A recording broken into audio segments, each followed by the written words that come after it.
What's up, my comic community? My name's Cullen, and I collect comics, and today is Wednesday, March 22nd, and it's New Comic Book Day.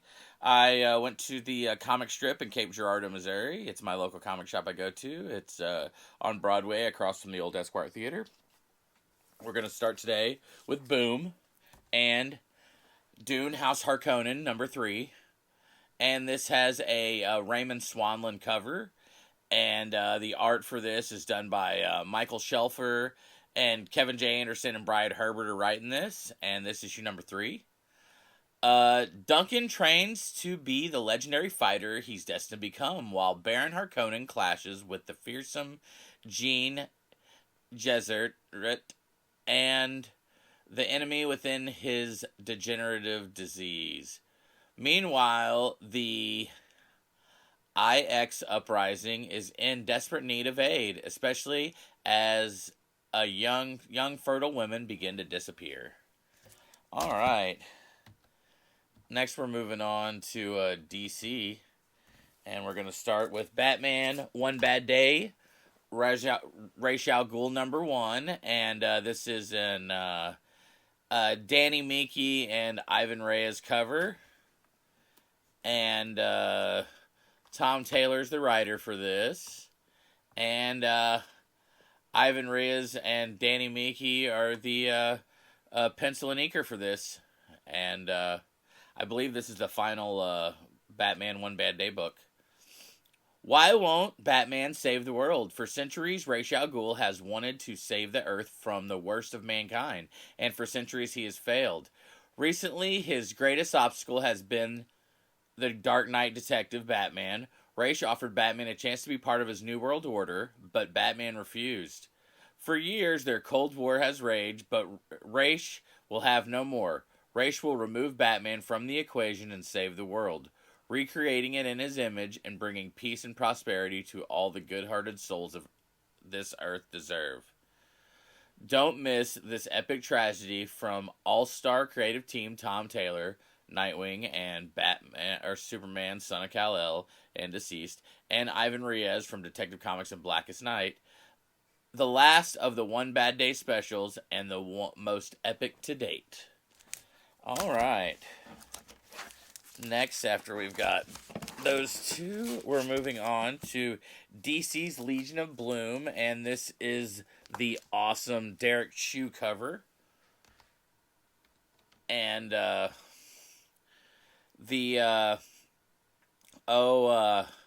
this is also the origin of Marcy Miller and first appearance.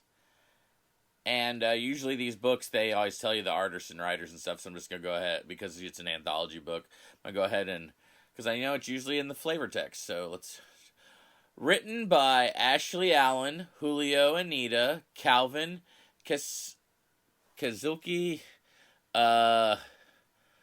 Travis Moore, Kenny Porter, Kevin Scott, and Zach Thomas, and art by Ozzy Goodhart, Brian Level, Travis Moore, Jacoby Salcido, Hayden Sherman, and Atung Ilyan,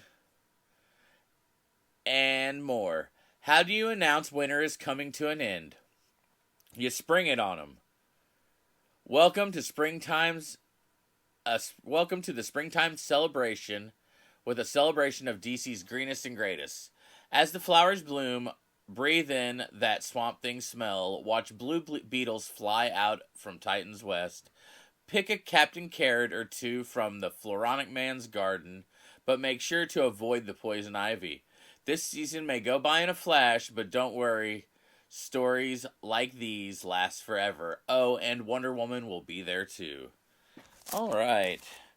Next, after that, we're moving on to The Flash, and we're at the part 6 of the 1 Minute War, and this is issue number 795, and it is the first full appearance of Thunderheart, Irie West, in costume, and Time Point is renamed to Planet Flash.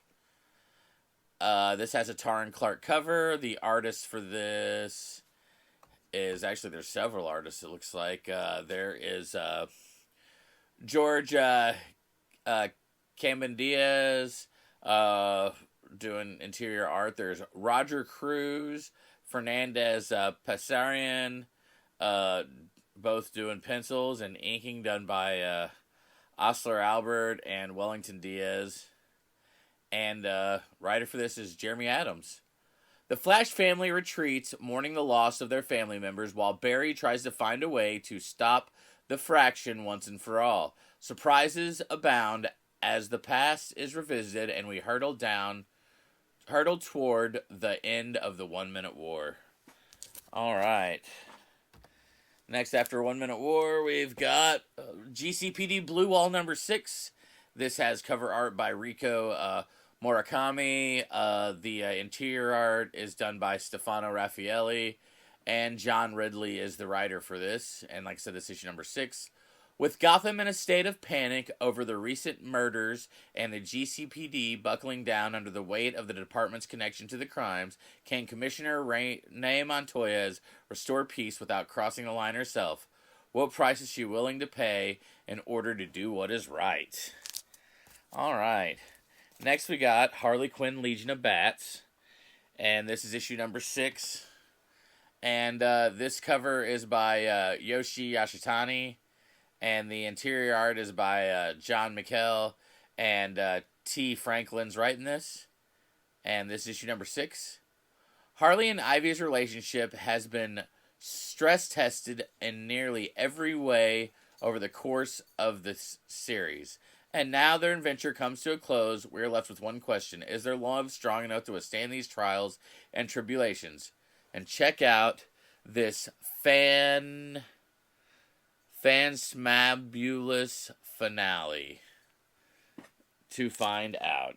And also, we've got this awesome Dan Hip cover with Old Lady Harley and Old Lady Ivy just looking adorably cute there.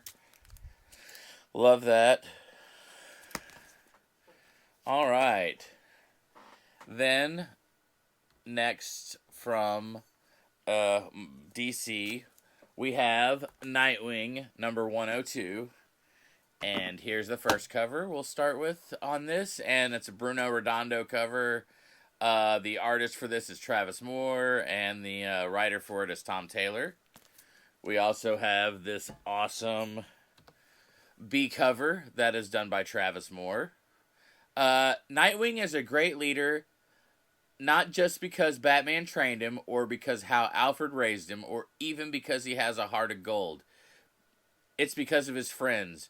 And now that the Titans are in Bloodhaven with him, they can leap into the light together, which is perfect timing for the Demon of Darkness, Neron, to do something about it. This is also the first full appearance of the Disguise Master, and there's the third variant on this, or the second variant, because you know me, I love my Nightwing. I try to get every issue that I can, because he's been my favorite character since I can remember. Next, the final book from DC we have is Swamp Thing Green Hell number 3, and this is Doug Mahanke cover. The artist for it's Dov Mahanke, and Jeff Lemire's writing this. I always love Jeff's stuff. One former avatar wasn't enough to take down the savage champion of the green, created to wipe out the last of humanity. So another avatar will have to do what Alex Holland couldn't. It's time to unleash the Animal Woman. All right, so that's the end of my DC stuff that I've got picked up this week. Next, we're moving on to Marvel. And we're starting, obviously, with issue number 22 of Amazing Spider-Man. This has a cover by JR, of course, John Romita Jr. The interior arts for this is done by John Romita Jr. Scott Hanna's inking this. And Zeb Wells is the writer. And this issue number 22 of Amazing Spider-Man Volume 6. Who is the mysterious figure, and what do they have to do with Peter and Mary Jane's disappearances? All right. Next, after that, we're moving on to Doctor Strange, Volume 6, number 1. And this has an awesome Alex Ross cover. And the interior arts for this are Andy McDonald and Pascal Ferry. And Jed MacKay is writing this. And Stephen Strange is back, reunited with Clay and Wong. It's back to business as usual for the Sorcerer Supreme. Have your children fallen into a deep nightmare slumber? Are demonic refugees invading your home? Is your husband possessed by a satanic entity? Then call Doctor Strange, join Jed MacKay from Moon Knight and Black Cat, and Pascal Ferry from Namor Conquered Shores and Spider-Man Spider Shadow, and Thor, as they begin a new chapter in the life of the Master of the Mystic Arts. Alright. Next, after Doctor Strange, we have the Marauders, issue number 12. Volume 2 of this. This has an awesome Kim Jensenko cover. I've been loving these covers from Marauders. They've all been good. Steve Orlando's writing this. Eleanor Carlini is the interior artist. And Pre-Genesis Part 2, The Pride of the X-Men Makes Good. An origin story 2 billion years in the making as Captain Pride and the Marauders go beyond rescue, beyond mourning, beyond human limitations for the most historic mutant circuit ever dreamed up. It started with a mystery and it ends with life. Alright. Then the final new book I got this week was Storm and the Brotherhood of Mutants number 2. And this has a Laniel Francis Yu cover, and Andrea DeVito's drawing this, and Alex Ewing's the writer.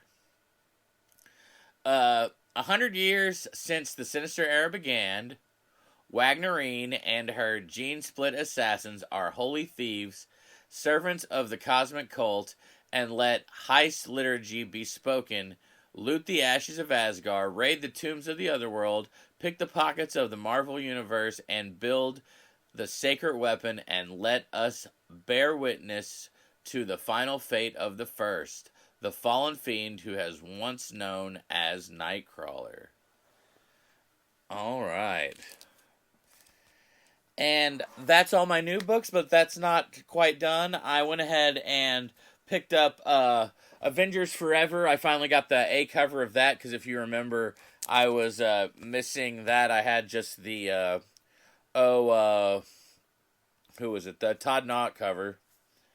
I also went ahead and got issues 3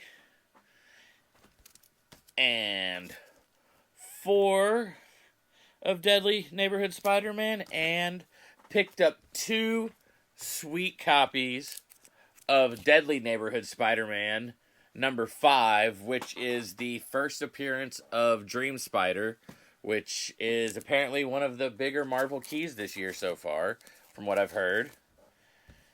Next, we also got the regular cover of Immortal X-men 2, because I had a different cover of it. And finally, I went ahead and I finished off my Legion of X number 5. I was missing it. That was the only one I was missing, so now I've got a full run of Legion of X so far. But yeah, those are the books I picked up from the Comix Strip. Thanks a lot for watching. Hit like and subscribe. I'm going to roll the books and get out of here because I'm tired and it's been a long day. So have a good night. See ya.